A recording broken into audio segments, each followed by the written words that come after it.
What's up, everybody? You are back on the other side with me, Mike G, and today we are blessed to sit down with a fighter who truly epitomizes what the word fighter means. She has scratched and clawed her way since birth and takes the phrase never give up to an entirely new level. Ladies and gentlemen, it is my extreme pleasure to introduce you to Rachel Unbreakable Beauchamp. How's it going, Rachel? Very good. How are you? I'm doing extremely well. First of all, let me say thank you for donating time on your Easter to the other side with Mike G. It's a huge honor. Thanks. Thank you.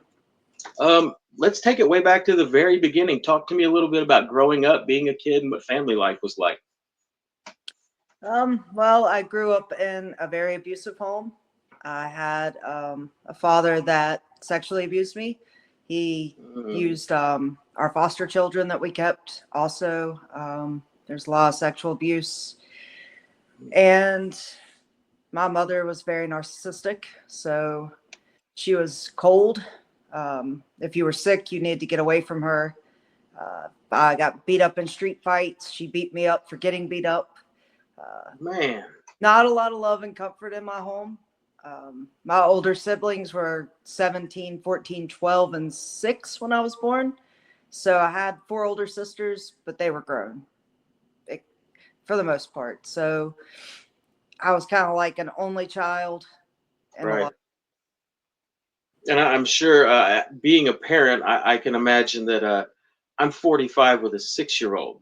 So, and I thought, and a 14-year-old, I thought I was at the end of the run. So, do you think that maybe we're done being parents had played some part maybe in their thought process? Have you tried to figure out maybe what? I know there's nothing that can motivate somebody to do something like that, but is there something in their background that maybe you think caused them to be that way?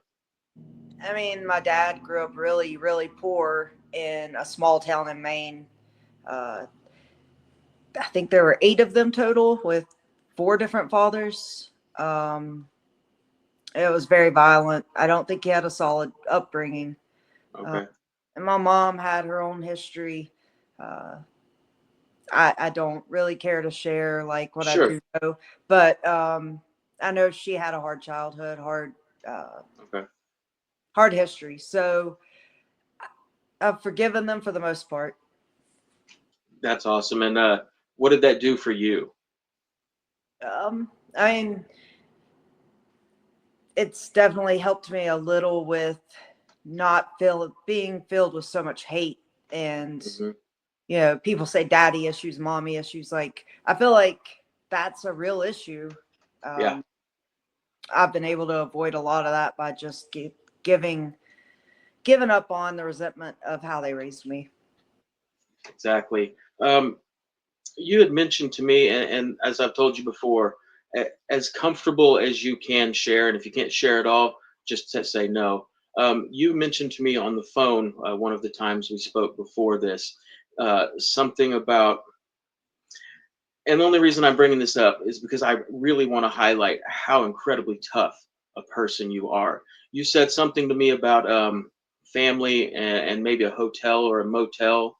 Without getting too specific, can you kind of share what was going on? Are you talking? Oh, you're talking about like my dad loading me out to coworkers and neighbors. So it didn't happen in hotels. It was more like their houses.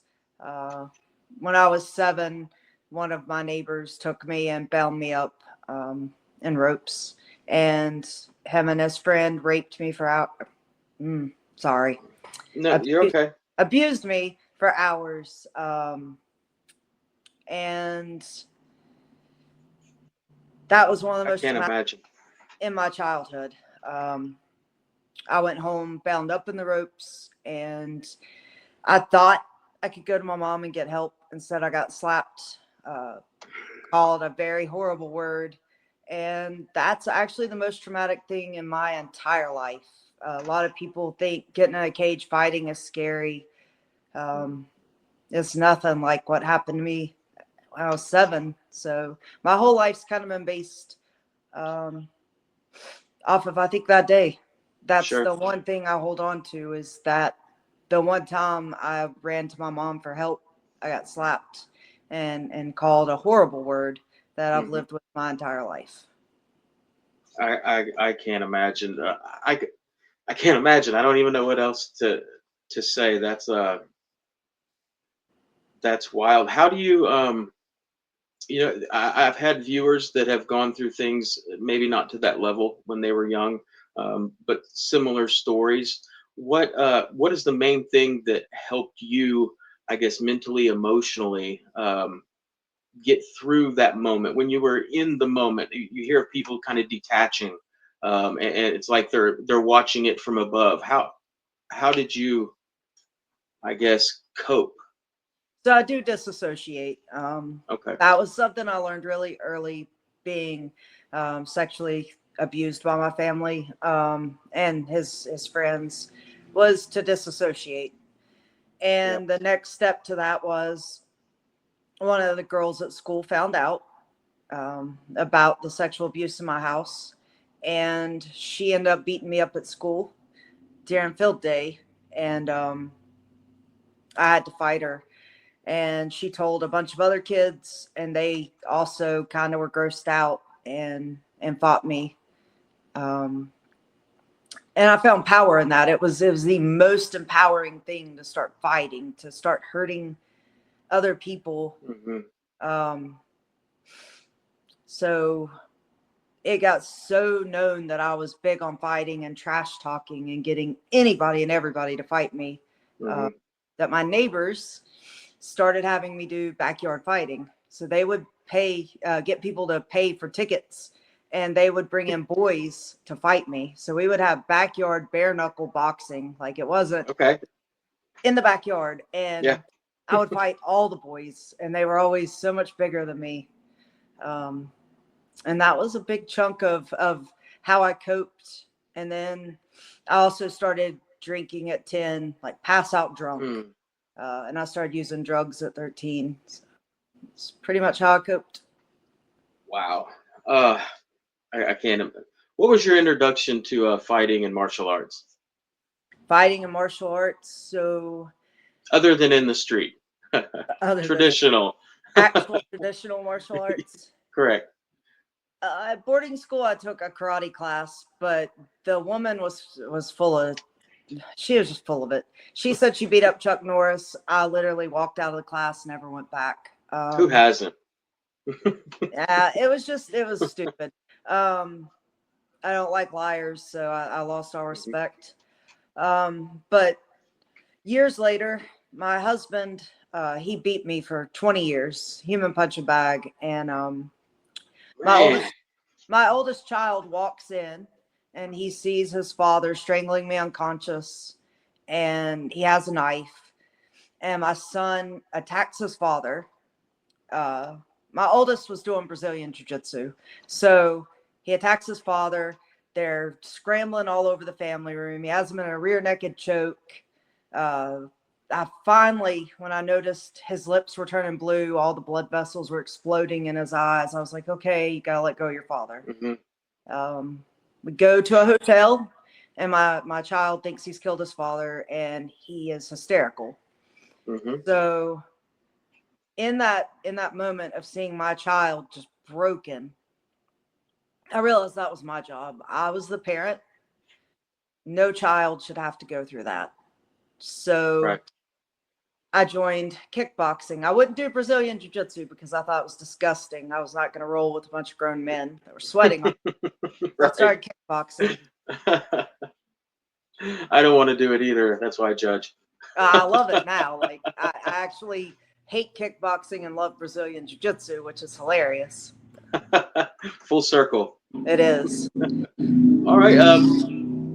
When you started really getting into training and kind of had an idea that this, was going to be a big part of your future, everybody has that first big gym where everything, kind of clicked and the sparring was right and the coaches were right. Where was that location for you? Ooh. To where I could start competing and fighting. Yeah. Where you took it to that level where fighting was going to become a reality, not just, I hope one day to be able to.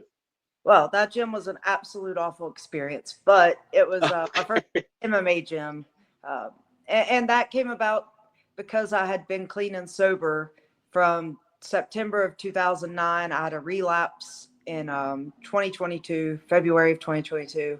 And my coach at that time was like, you need something to focus on. I think you should have an MMA fight. And it was funny because I told him, don't ever ask me to get in a cage. I'm not doing it. I refuse. I don't get locked into anything. Sure. And I was willing. Understandable. I was even willing to get in a ring because you could escape a ring. A cage is a locked door. I didn't like it. But when he said, you need something, we have to find something for you to focus on, or you're going to end up dead from drugs, I accepted it. So we started looking for a fight in February of 2022. Okay. Let's see here. Let's talk about your first fight. Where did it take place? Against who? And was it MMA? It was MMA. It was Mix It Up Sports in Manassas, Virginia. My opponent was Amanda Freilich, high level black belt. She has, I don't even know how many black belts, but a lot. She's actually amazing. I feel like she just gassed out in her fight. That's it. But she's actually really skilled. Okay.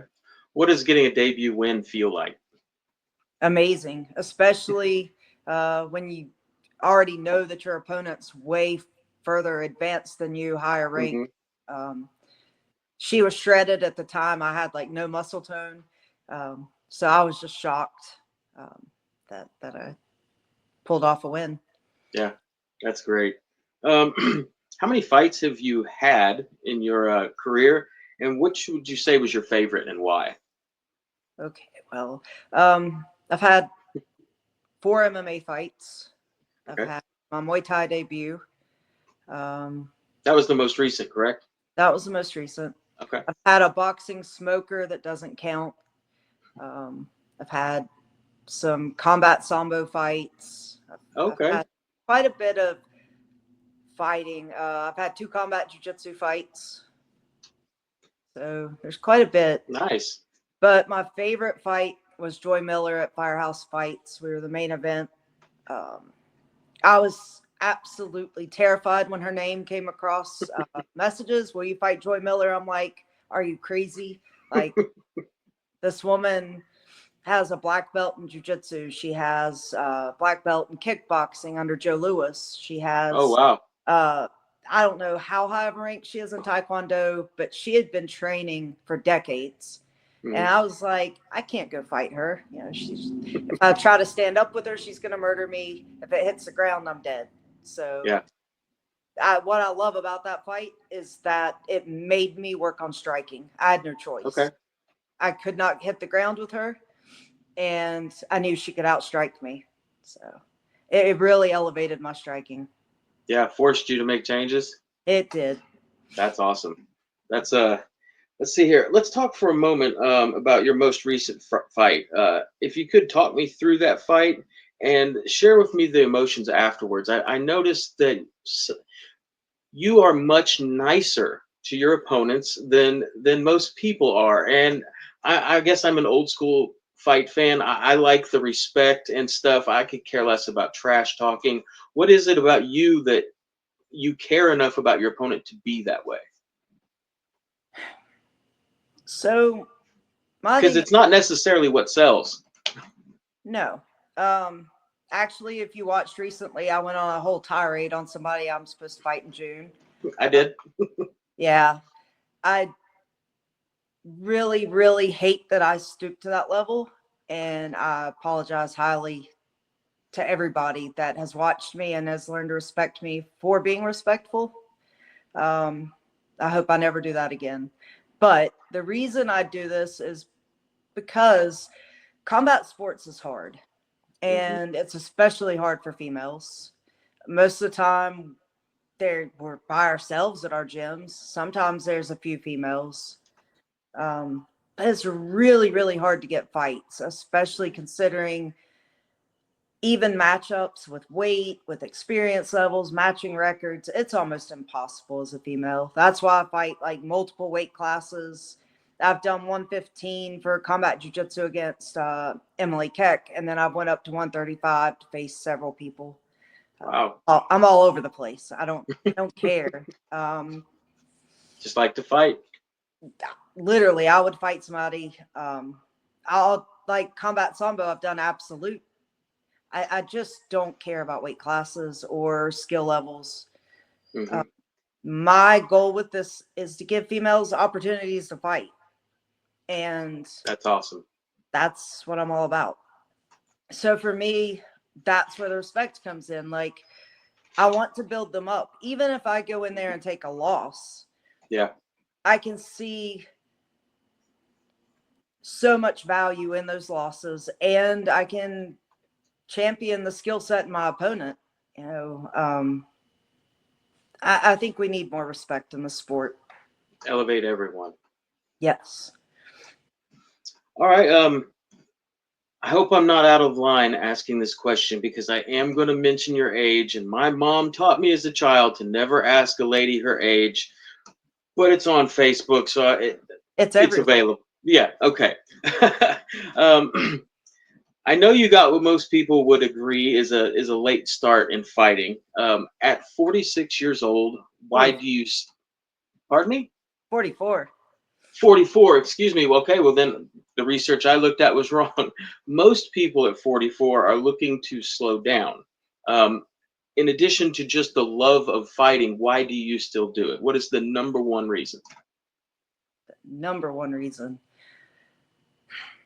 If you had So to take away the fun of being in the cage or in the ring, what would be the other main reason you do it? avoiding relapsing. Okay. Keeps you focused. It does. No less free time to get into trouble. I get that. Absolutely. Absolutely. Okay. All right. If it's okay with you, something I wanted to share with the viewers is you have a medical condition that I can't imagine how you're even able to train, let alone actually compete. If it's okay, share what that is and how that affects you as a fighter. So I have multiple sclerosis. I was diagnosed in my 30s. Um, it started out with I felt like I had boiling acid under my skin of my face, and it was extremely painful. It was driving me insane. I quit being able to feel my legs sometimes, and I would just like lose my balance and fall over. Um, it was scary. It was absolutely Yeah. terrifying. Um, so I kept going to doctor. Everybody was like, "Oh, we think you have lupus. Maybe you have cancer. Maybe you have um, all these other conditions." They just Mhm. kept naming off things. Maybe I had something as simple to treat as anemia, and we just kept running tests and running tests. And eventually, after like I think it was 2.5 years, it's multiple sclerosis, and I laid down in bed and I was like, I'm dying. They just gave me a death sentence. I give up, and ended up getting up to 248 pounds. I was using Woo, a cane to walk. that's me. Sometimes I wouldn't even use the cane, so I would have to like hold a wall. Hmm. Uh, I was defeated. I just honestly was ready to die. I was waiting for my kids to grow up so that I could uh, Call it a day. call it a day. Yeah. I haven't experienced anything quite on that level, but I've been through a couple of medical things in life to where you really start to question, what do I have left to offer, and is this worth it? I thank you so much for hanging in there. I appreciate it.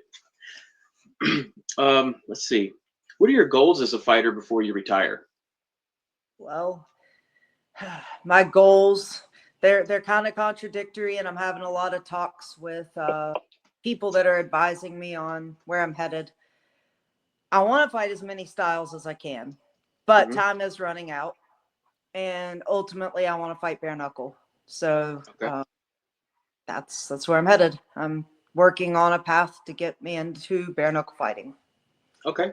That's awesome. I'll poke around and see if I can help. Thank you.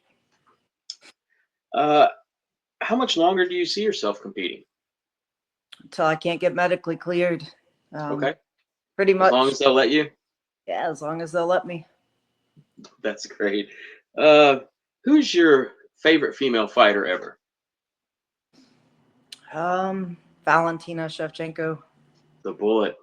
Good choice. She's awesome.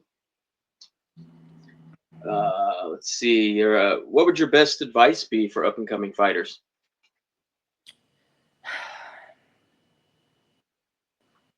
It used to be, just go out there and fight people. Don't worry about wins or losses. But honestly, I think it's just not to give up. And if you need to change gyms as many times as it takes. Don't be afraid to walk out of a gym. Don't let them tell you that you're a traitor, a creante, whatever. Right. Ignore it. A toxic gym, a gym that you are not safe at, find a different gym. And just trust your gut. If something feels off, you can change paths 1,000 times. It's Yeah. okay. That's my biggest thing for up and coming fighters. Okay. Let's see. What is the proudest moment of your life? Proudest moment of my life.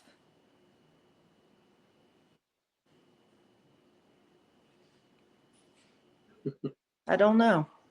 It's a tough one. That is a tough one. I have lots of proud moments, having my kids, Mm-hmm. getting in a cage and fighting. That debut. My Muay Thai debut, like that was pretty awesome. I'm Mm-hmm. still kind of on cloud 9 about that. Awesome. Yeah. Okay. As a fan watching fighting at home, do you prefer an epic knockout or a brutal war? I still don't do well watching knockouts at all. So I really like battles. I like Okay. when it is all out. You can tell it's evenly matched. It's back and forth. I prefer that. I prefer seeing the hard fights. Gotcha. Okay. Uh, this can be any time in history, any combat sport. Your choice, male, female, it doesn't matter. I want to know who is on your Mount Rushmore of fighting, the 4 greatest fighters ever. Wow, that's difficult. Yeah. 4 greatest fighters. Honestly, I don't get into that. Like I don't hero worship. So Okay. everybody for me is just a normal person. Okay. I could meet anybody. I could walk face to face with Valentina Shevchenko, and I'm not going to fall over and fangirl. I don't do that. I would. I can't help it. It's just not me. So I don't really have a ranking list like Okay. that. I think everybody is just as important as the next person. That's a great way of looking at it. All right, these next few questions were to my goofy portion. I want to ask questions to help the viewers get to know you as a person a little bit better. So some of these are goofy, some of them are funny, some of them are maybe just a little bit weird, but I'm going to ask them anyway. Are you ready? Mm-hmm. All right. I know you're from North Carolina, so you will definitely have an opinion on this. Pulled pork or brisket? Brisket.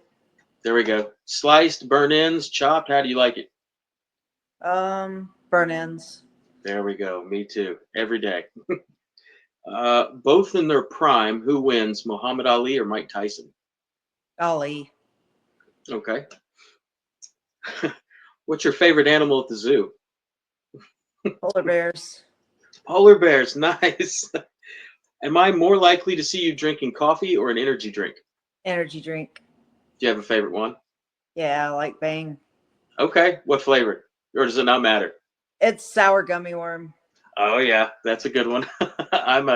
Well, I'm a hardcore energy drink fanatic. Me too. I just had a post on Instagram with a cart full of energy drinks. Okay, that's awesome. Let's say you're going on vacation. Are you going camping in the woods or to the beach?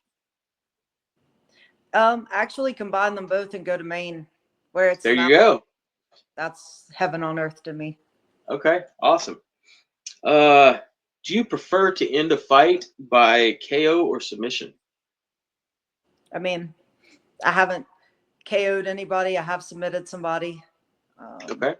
Honestly, I would love to knock somebody out, though. I think it would be pretty cool. Bare knuckles the right place for you to go then. All right. Both in their prime again. Who wins, George St. Pierre or Anderson Silva? Silva. All right. Favorite Rocky movie?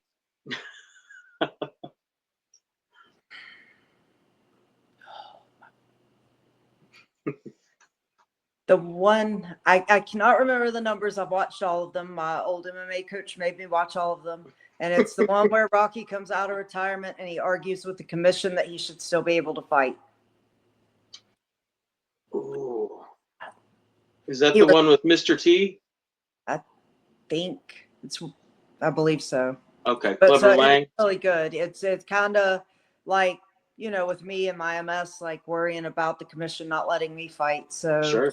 I believe fighters should be allowed to fight. It's my brain. It's my wrist. Hmm.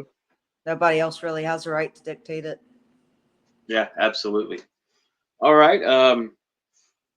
You're going to commit a bank robbery, and you need two friends to take with you: a gunman and a getaway driver.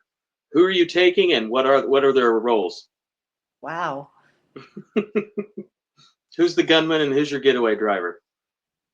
Yeah, I have no ideas on that one. That's like, wow. I'm the badass in my friend groups. Like, I can't imagine any of my friends being willing. Like, none of them. They're all very timid. Okay. Uh, in your bathroom at home, because everybody has a preference. That's why I ask. The roll of toilet paper. Does the paper feed over the top towards you or down behind the roll? Over. Very good. All right. What is one thing that you really enjoy that might surprise people? I enjoy. Legos. Legos. All right. Are you a collector? Do you have a whole room full? No, I used to do a lot more, but I'm pretty busy now. So Gotcha. They make a lot of the Lego video games. Those are pretty cool. I've learned all about them from my children. that's cool. All right. As you know, the reason I do these interviews is to try to help people who are struggling with whatever that may be. If you have a message of hope to share with people who are going to be watching this, what would that message be? My biggest thing is like through everything I've survived, and I've survived a lot. I've survived child abuse. I've survived domestic violence, lots of trauma. I've had a coach that took over my entire life. Um, Anything's possible, and there's a lot of freedom in fighting. And I think the weirdest thing is there's like this extreme peace in Hmm. fighting. So that would be my biggest thing for anybody considering it, is to just try it. Okay, that's great. Um, outside of your career in fighting, what all do you have going on in your life these days? I don't have much of a life outside of fighting. Pretty obsessed. Awesome. Um, Okay. I do a women's self-defense class for senior like Okay. Wednesdays. I've started teaching fundamental Muay Thai on Tuesdays, but that's again all fighting related. It's just me taking on more of a coaching role. I also teach Hmm. kids MMA, um, Oh, wow. but again, all fight related. I want to ask you about that senior self defense, and this is really just for me. My mother is 75, about to be 76, and something that I've noticed in her is she's more scared of being in public maybe than she used to be. She gets like this around people. What is it like seeing a senior who maybe has that feeling as well? That moment when they learn that they can take care of themselves. Can you see it on their face? What's that like? Oh, I can, and I love That's it got to be because amazing. I actually like I don't let them palm heel strike me in the nose or anything because that's actually dangerous. But I'll let them like heel stomp my foot, or Okay. um, they can actually like Kimura me, All and right. I let them do things, and the light bulbs in their eyes when they're Mm-hmm. actually like seeing that it hurts and that Mm-hmm. it works. I love it. It's Yeah, kind of that's got to live be so for. special. It is. It really is. And they love me, and they're like buying tickets for my fights, and it's kind of cool. Yeah, that's super awesome. What is the best way for fans and friends of yours to keep up with you these days? Probably my Instagram. Instagram? Okay. Um, that was my last question. Is there anything else you want to share before we hop off here? Not that I can think of. Okay, Rachel, it has truly been an honor to have you on the channel. I don't ever mean to do this. I guess it's a sign of respect. Um, at this point, I consider you a friend. I hope you consider me the same. I I will do. upload this to YouTube. Um, as soon as it's loaded, I will send you the first copy if you want to watch it. And for any reason not like it, tell me and I'll take it down from YouTube. All right. Thank you. Thank you. Have a great rest of your day and have a great rest of your Easter. You too. Thanks so much.